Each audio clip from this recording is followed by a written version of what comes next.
உனக்கு உதவி எப்பொழுதும் தவறாமல் இருந்தால் என்ன? ஒருவர் எப்பொழுதும் தூங்காமல் உன்னை காக்கிறவர் இருந்தால்? உன்னுடைய ஆழ்மையான நிலையிலும் திரும்பி வரும் ஒரு வழி இருந்தால் படிச்சு பாரு. உன் உதவி எங்கிருந்து வருகிறது?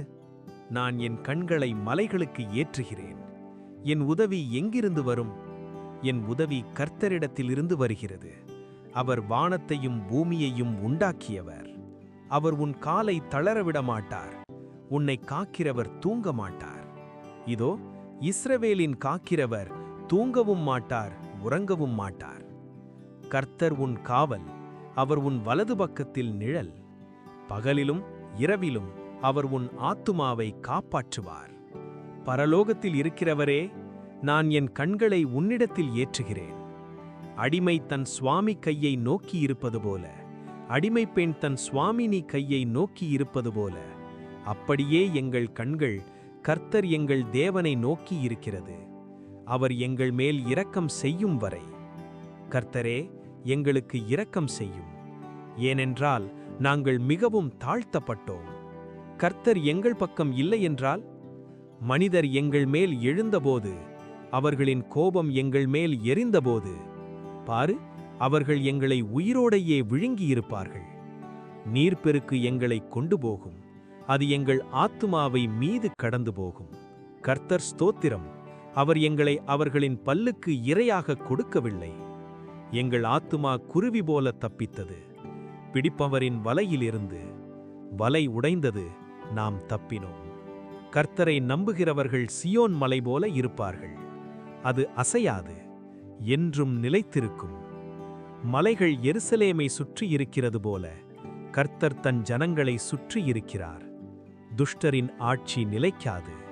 கர்த்தரை பயப்படுகிறவன் தன்யன். அவர் வழிகளில் நடக்கிறவன். நீ உன் கையின் உழைப்பின் பலனை சாப்பிடுவாய். நீ தன்யனாகியிருப்பாய். உன் மனைவி பலனுள்ள கொடி போல இருப்பாள் உன் வீட்டின் உள்ளில். உன் பிள்ளைகள் ஒலிவ மரங்கள் போல. இஸ்ரவேலுக்கு சமாதானம் உண்டாகட்டும். என் இளமையிலிருந்து அவர்கள் என்னை மிகவும் துன்பப்படுத்தினார்கள். ஆனாலும் என்னை வெல்லவில்லை. உழவர்கள் என் பின்பக்கத்தில் உழுதார்கள். நீண்ட கிழிவுகளை செய்தார்கள். ஆனால் கர்த்தர் நீதி உள்ளவர். அவர் துஷ்டரின் கயிறுகளை அறுத்துவிட்டார். சியோனை வெறுக்கிறவர்கள் எல்லாரும் வெட்கமடைவார்கள். பின் திரும்பி போகவர்கள். அவர்கள் வீட்டின் மேல் வளரும் புல் போல வளர்ந்து முடிம் முன் உலர்ந்து போகும். அதை அறுப்பவன் தன் கையை நிரப்ப மாட்டான். யாரும் அவர்களை ஆசீர்வதிக்க மாட்டார்கள். கர்த்தரே, ஆழ்மையிலிருந்து நான் உன்னை கூப்பிடுகிறேன். கர்த்தரே, என் சத்தத்தை கேளும். உம் செவிகள் என் வேண்டுதலை கேட்க வேண்டும்.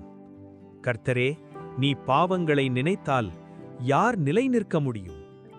ஆனால் உன்னிடத்தில் மன்னிப்பிருக்கு. அதனால் உன்னை பயப்படுகிறார்கள். நான் கர்த்தரை எதிர்பார்த்திருக்கிறேன். என் ஆத்துமா எதிர்பார்த்திருக்கிறது. அவருடைய வார்த்தையில் நான் நம்பிக்கை வைக்கிறேன். என் ஆத்துமா காலையை எதிர்பார்ப்பவர்களை விட கர்த்தரை அதிகமாக எதிர்பார்க்கிறது. இஸ்ரவேலே, கர்த்தரை நம்பியிரி. கர்த்தரிடத்தில் கிருபை இருக்கு. அவரிடத்தில் பூரண மீட்பிருக்கு. அவர் இஸ்ரவேலை எல்லா பாவங்களிலிருந்தும் மீட்பு செய்வார். நீங்க பாத்தீங்க அழைப்பு. நீங்க பாத்தீங்க தப்பிப்பு.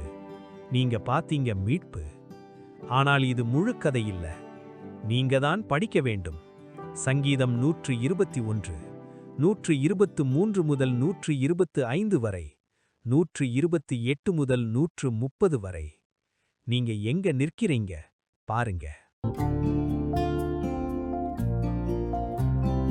நாளை பற்றிய கவலை வேண்டாம், இன்றே போதும் அந்த கிருபை. ஒவ்வொரு நாளும் போதுமே, அவர் கிருபை போதுமே.